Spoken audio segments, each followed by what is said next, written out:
Уважаеми общественици, жители и гости на Благоевград, добра среща на всички ни в община Благоевград. Както госпожа Чимова каза, поводът е ясен. Присъствието на всички ни тук е показателно и е в посока подкрепа на Югозападният ни университет. Вероятно, голяма част от вас си спомнят преди близо месец отново една среща, организирана тогава от ръководството на Югозападния университет, среща с представители на различни държавни институции и местните власти с работната група от Акредитационната комисия. Акредитационна комисия, която предстои да оцени статута и образователното ниво на нашия университет. Казвам нашия, защото той наистина е наш, той е на всички, той не е само на община Благоевград, той е на Пиринска Македония, Западна България и на страната ни. И тогава присъствието на десетки, бих казал стотици, близо 200 човек, хора от различни възрасти, с различен социален статус, представители на различни институции, изразиха абсолютно повсеместно, безрезервна и пълна подкрепа относно бъдещето, функциониране и развитието на университет.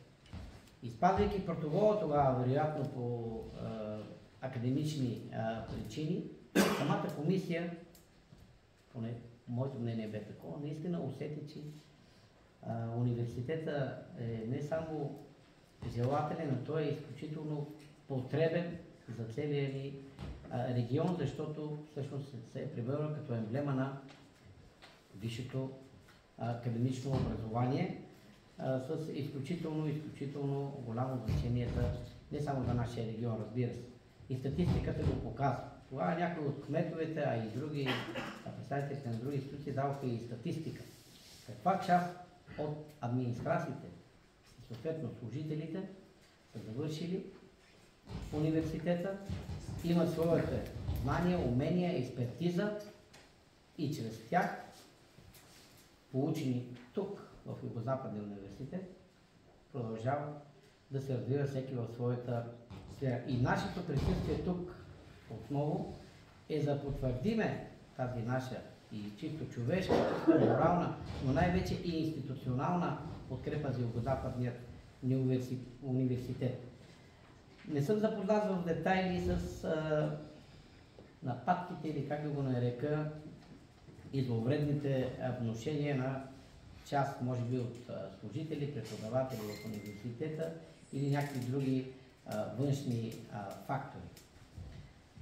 Мъдрият народ ни е казал, че камъни се фърлят върху плодни дървета, а не върху изсъхнали. Вероятно има нещо гнило в Дания, както казва класикът. Вероятно има и някакви икономически причини, за да има такава безпрецедентна атака срещу Югозападния университет и то в дните и месеците на неговата акредитация, в времената на бъдещето кандидатстване в университета. Но аз си мисля, че дълбоките корени, които университет има тук вече повече от 30 години, традициите и новаторството, в които се запазва марка за него, всъщност ще бъдат основното оръжие срещу тези зловредни внушения, атаки и манипулации. И е радващо, че всички ние сме тук, всеки в своята си област и професия, да изразим отново нашата безрезервна подкрепа към него. И не заради друго, разбира се, а защото наистина университета е нужен за Пиринска Македония, за Югозападна България. 8000 студенти, както госпожа Чимова каза, близо максимална оценка в акредитация от миналата година. Само по себе си тези обективни дадености и факти говорят за тежестта, за статута и за самочувствието и на университета, и за студентите в него.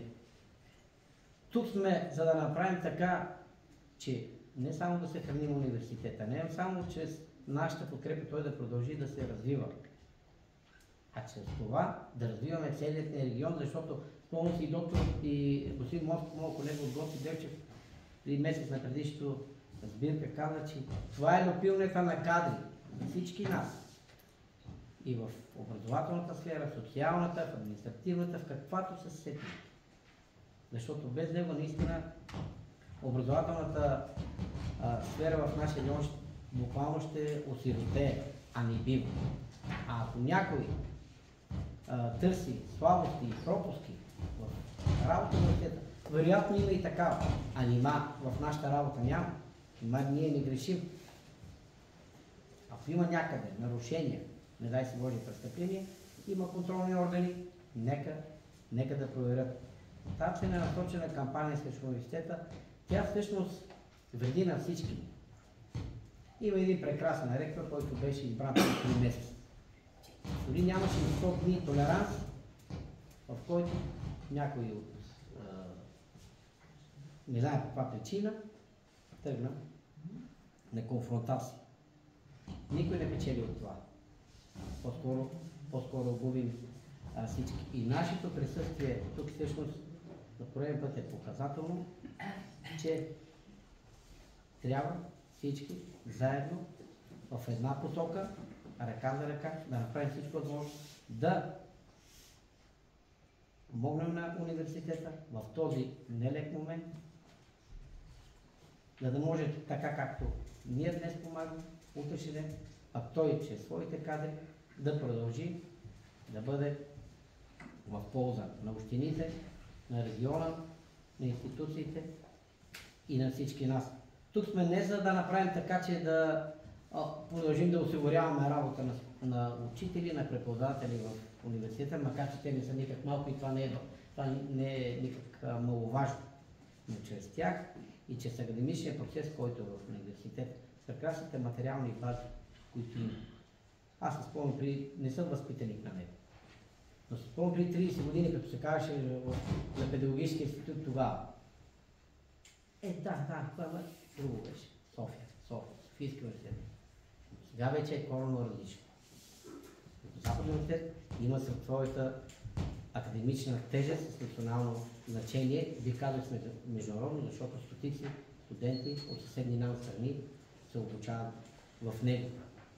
И ще бъде абсолютна грешка, ако някой чрез такива действия се стреми да направи, че той да бъде с затихващи функции, по-скоро обратно. Всички ние трябва да бъдем абсолютно единни в неговата подкрепа, защото той е потребен за Благоевградска област и за България.